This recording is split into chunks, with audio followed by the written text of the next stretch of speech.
Bismillahirrahmanirrahim. Assalamualaikum warahmatullahi wabarakatuh.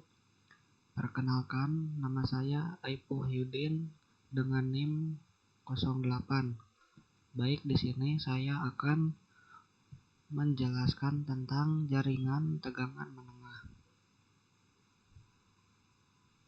Untuk pembahasannya ada 5 pembahasan. Yang pertama, deskripsi umum JTM. Yang kedua, konstruksi JTM. Yang ketiga, komponen JTM.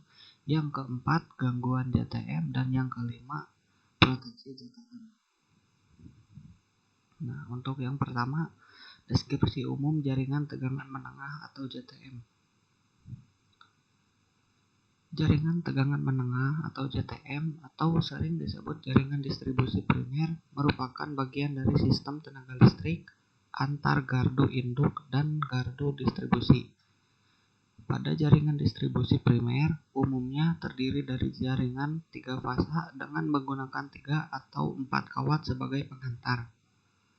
Di dalam penyalurannya, pada jaringan distribusi primer menggunakan saluran udara tegangan menengah atau SUTM, saluran kabel udara tegangan menengah atau disingkat SKUTM, dan saluran kabel tanah tegangan menengah atau disingkat SKTM, di mana penggunaannya sesuai dengan tingkat keandalan yang dibutuhkan.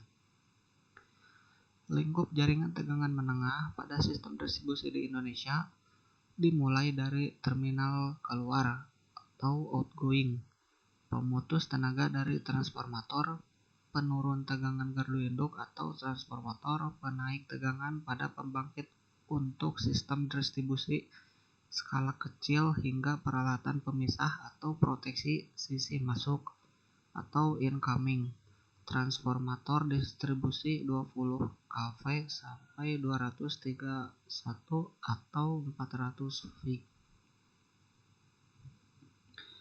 Nah, yang kedua, konstruksi jaringan tegangan menengah atau JTM. Saluran udara tegangan menengah atau SUTM. Saluran udara tegangan menengah atau disingkat SUTM adalah sebagai konstruksi termurah untuk penyaluran tenaga listrik pada daya yang sama. Konstruksi ini terbanyak digunakan untuk konsumen jaringan tegangan menengah yang digunakan di Indonesia. Ciri utama jaringan ini adalah penggunaan penghantar telanjang yang ditopang dengan isolator pada tiang besi atau beton. Yang B, saluran kabel udara tegangan menengah atau disingkat SKUTM. Untuk lebih meningkatkan keamanan dan keandalan penyaluran tenaga listrik, penggunaan penghantar telanjang atau penghantar berisolasi setengah pada konstruksi jaringan saluran udara tegangan menengah 20 kV dapat juga digantikan dengan konstruksi penghantar berisolasi penuh yang dipilin. Isolasi penghantar tiap fase tidak perlu dilindungi dengan pelindung mekanis. Berat kabel dipilin menjadi pertimbangan terhadap pemilihan kekuatan beban kerja tiang beton penopangnya. Nah, yang C, saluran kabel tanah tegangan menengah atau disingkat SKTM. Konstruksi SKTM ini adalah konstruksi yang aman dan andal untuk mendistribusikan tenaga listrik tegangan menengah, tetapi relatif lebih mahal untuk penyaluran daya yang sama dibandingkan dengan SUTM. Penggunaan SKTM akan memperkecil resiko kegagalan operasi akibat faktor eksternal atau meningkatkan keamanan ketenaga listrikan. Nah, yang ketiga, komponen jaringan tegangan menengah atau JTM. Nah, untuk komponen jaringan tegangan menengah dibagi menjadi 2 bagian, yaitu yang pertama, komponen jaringan tegangan menengah material distribusi utama. Nah, di sini ada tiang kayu, tiang besi, dan tiang beton. Kemudian ada isolator. Ada jaringan SUTM, isolator pengaman penghantar bertegangan dengan tiang penopang atau travers, dibedakan untuk jenis konstruksinya. Nah, di sebelah kanan ini ada isolator tumpu. Kurang lebih seperti itulah dari isolator. Nah, kemudian ada penghantar. Penghantar berfungsi untuk menghantarkan arus listrik. Penghantar untuk saluran udara biasanya disebut kawat, yaitu penghantar tanpa isolasi atau telanjang. Sedangkan untuk saluran dalam tanah atau saluran udara berisolasi biasanya disebut dengan kabel. Kemudian ada kabel. Terdiri dari 3 macam berdasarkan pemasangannya, yaitu yang pertama kabel tanah dipasang di dalam tanah, yang kedua kabel instalasi dipasang di dalam pipa direntang di langit-langit, kemudian yang ketiga kabel fleksibel dipasang di panel kontrol dan instrumen. Nah, untuk yang kedua ada komponen jaringan tegangan menengah material pelengkap. Untuk gambar yang pertama itu adalah pengikat konduktor pada isolator tumpu. Kemudian gambar kedua ada material sambungan penghantar. Dan gambar yang ketiga ada kawat skur atau pengikatnya.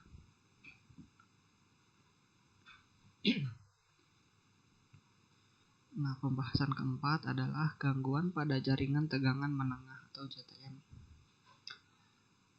Yang A ada gangguan hubung singkat. Gangguan hubung singkat dapat terjadi antara fase, 3 fase atau 2 fase, atau 1 fase ke tanah, dan sifatnya bisa temporer atau permanen. Terus gangguan permanen, hubung singkat pada kabel, belitan trafo, generator, tembusnya isolasi. Kemudian gangguan temporer, flashover karena sambaran petir, flashover dengan pohon, kemudian tertiup angin. Nah, kemudian B ada gangguan beban lebih. Gangguan beban lebih terjadi karena pembebanan sistem distribusi yang melebihi kapasitas sistem terpasang. Kemudian gangguan ini sebenarnya bukan gangguan murni, tetapi bila dibiarkan terus-menerus berlangsung dapat merusak peralatan. Kemudian yang C ada gangguan tegangan lebih. Gangguan tegangan lebih termasuk gangguan yang sering terjadi pada saluran distribusi. Nah, untuk poin kelima ada proteksi pada jaringan tegangan menengah atau JTM. Yang A, alat pengaman celah. Di gambar yang pertama itu ada alat pengaman celah batang atau rod gap. Kemudian di gambar yang kedua ada alat pengaman celah atau alat pengaman celah sekring atau fuse rod gap.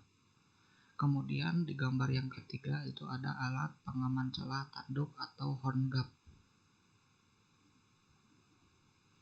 Yang B, alat pengaman lighting arrestor.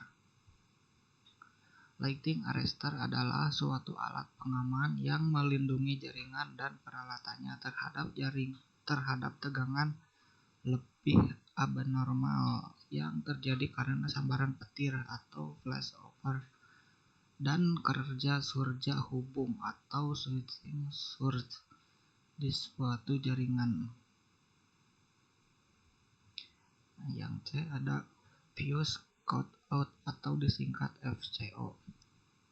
Fuse cutout biasanya digunakan pada jaringan distribusi 20 kV untuk proteksi trafo di distribusi dari arus lebih akibat hubung singkat. Nah, di poin B ada regulator. Le Croiser berfungsi untuk memutuskan saluran secara otomatis ketika terjadi gangguan dan akan segera menutup kembali beberapa waktu kemudian sesuai dengan setting waktunya. Nah, yang ada sectionalizer adalah peralatan hubung yang berfungsi sebagai alat pemutus yang akan bekerja secara otomatis membebaskan seksi yang terganggu sehingga dapat mempersempit daerah padam. Nah, kemudian di poin F ada load break switch atau disingkat LBS. Adalah saklar jenis pemutus tenaga yang fungsinya sebagai pemisah pada jaringan dalam keadaan berbeban yang dikendalikan secara manual maupun secara elektronis. Nah, di bawah ada contoh gambarnya. Yang pertama ada load break switch manual, kemudian ada load break switch elektronis. Seperti itulah kira-kira kurang lebih contohnya.